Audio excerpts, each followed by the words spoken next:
Okay, as it happens, straight away. 1 second. Let's do an intro. Hi, I'm Joe Vosper. I work for 10 Billion States, founder member and sole member currently. Uh, phew. Okay, recently I started talking about a new project, a new angle, another way to build this. I'm calling it Freedom Factory. So 10 billion states, Freedom Factory. This is going to be part 3 of this. All right, straight into it. If you were watching earlier, here we go.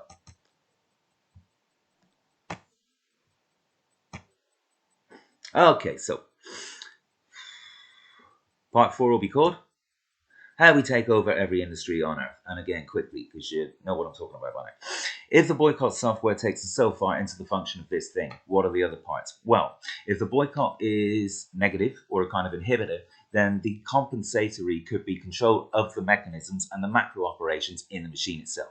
So, people who are natural speculators become experimenters. Now, in order to get active again. Specifically, who those people are might be surprising. For example, if you're speculators in this world, are you an obsessive or a cynic? You're one or the other. So, who are the obsessives and cynics in our world? In the world of 10 billion states, in the world of self sovereignty, in the world of, I would say, the freedom movement. Okay, the economic and monetary policy of 10 billion states can be summarized by two aims: to illuminate our motivations universally and to self determine all of them. Okay, so have you noticed a pattern in the way policies rolling out? Collectively, society shares goals, and we recognize common difficulties, and we address them by making efforts and sacrifices. So, for example, terrorists blow up planes, so we accept that our luggage may be examined going onto a plane. And some people get food poisoning, and we agree to allow for and pay for a new branch of government to police food standards. Meanwhile, we're making giant strides solving scientific and sociological problems, and we're certain all of our problems are going to be solved through academic and technical excellence combined with solidarity, perseverance, and collective will. But why is it that when we get a result, we reach a milestone, we seem to miss a step? There's no celebration, there's no relaxation, there's no return to the good old days, and there's no refund or bonus. It's as if we've forgotten how we got there, and everyone misses the implication. We've forgotten that we did it, we paid for it, and benefits are supposed to be ours. So the Berlin Wall falls, and there's no free world. We pay our war debt, and we still fight alongside America. We stop carrying cash, and they don't take down the security cameras. And even then, we can't log onto the security cameras to see if our friend caught the bus on time or not. It's as if there's a pattern being followed by all of us, but the people in charge of paying us for our work always seem to drop a stitch. And now, the first time I got on a plane, they take away my cigarette lighter. I consider it a fair sacrifice, but the second time I catch a plane and they take away my cigarette lighter, I expect a box of them to be waiting for me at the other airport. Or where did they go? I use an automated till. Automatically, I expect greater unemployment and cheaper video games. Why? Because their use is going to skyrocket, and I did it. They put electrical tags on meat and alcohol, so I expect not a security guard in sight. Or why am I hearing alarms? They make insurance mandatory for cars in public places, so I don't expect any stress around me. They digitise the surveillance society, so if I go a year without getting arrested, I expect to be given the key to every establishment that I frequent. Or why am I tolerating the intrusions? Is it right? So is it just me? You know? Because it's not clumsiness, and it's time we all started demanding what we deserve. But we can't because the manager's never in. That freak is untraceable, and if you want to complain, you have to talk to somebody whose life looks like a living hell. So the worse it gets, the more we smile and the nicer we get. So you're carrying a loyalty card, right? Because 20 years ago, we all sussed out that actually we're giving away a disproportionate amount of our wealth to less and less businesses. Well, it's time we became stakeholders then. And here's a way to do it, which doesn't mean we have to be market speculators. So now we have a massive middle income group with a stack of these in their purses and wallets. If you have a purse or a wallet, if you live somewhere where a purse or a wallet wouldn't get stolen, and that's not everybody.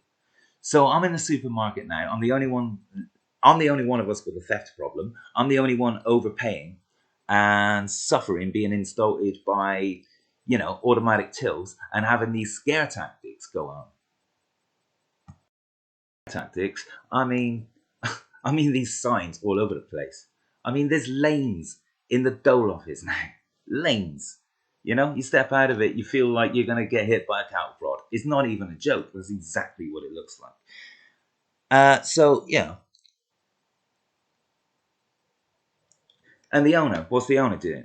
He's insured for his stock, so he can't lose. He gets to ignore monopoly laws. He has his customers on a leash and he can keep them there with increasingly drastic loyalty promoting prices. He can't be found anywhere with his ass in the air stacking a shelf which could have been backfilled in the first place, and if the customers could be trusted with their own keys, there wouldn't need to be any staff there by now at all. They could be manning the Dota 2 leagues, playing defense against the agents because God knows we need it. Meanwhile, he and his friends share stock information, make massive amounts of money on the side with a collective insider knowledge, and then they chuck all the resulting bad stock into your pension fund instead of their own offshore trusts. So why don't we thank them for their loyalty cards by issuing ours right back to them? Right, why do we have traffic police when every car on the road is insured and can't possibly travel 20 miles without passing a camera? And under what circumstances would it be possibly make sense for anybody to chase anyone for speeding when you can just text them that they're suspended? And if you don't chase anybody, nobody runs away. If you want to carry on fucking around, fit a gizmo to your car which tells other drivers when you're going to be driving past like a knob and shut the fucking siren off. I can't wake up in the morning without hearing a goddamn police siren, you know, and it usually beats me to my first thought. Sinners aside, I'm going to have fun today, I'm going to do something right. Bang, there it goes, you know? I miss the Spanish Inquisition, really. And it seems to me that we just have to choose these days whether to pay for drugs to relax without advertising on TV, you know? Pay not to advertise, pay not, you know. One or the other, isn't it? You either get high and ignore it all, or you fucking spend as much as you can on fucking idiot boxes with less and less intrusion on your fucking karma. Right. So, yeah, essentially these days, we're paying just to sleep. And all of these systems show evidence of an emerging early social credit system. And they're built upside down. We're not the owners of these systems. We're not the authors of these systems. We watch as we're told about plans and speculations and we're encouraged to debate, but it's always presented to us as a terrible problem that we have to find a solution for through sacrifice and more of our money and more debt and a worse future if we don't. And so, you know, we've got to choose between, we've got to pay for our security with our freedom. Just on just about everything. There's never a discussion of the benefits and how we spend them, even though we all understand that there has to be a benefit in order for any change to happen. There's got to be a beneficiary. It's just not going to work. And that's capitalism. So the implication of all these news reports are that there's opportunity. And you can't watch a news report and speculate, make a sensible investment. The sensible thing never happens. If something sensible was to happen, then the crazy people would have to buy the company that would profit from it. And crazy people have a problem anticipating the sensible because in their world, no one would be seen with that kind of thing dead in their portfolio.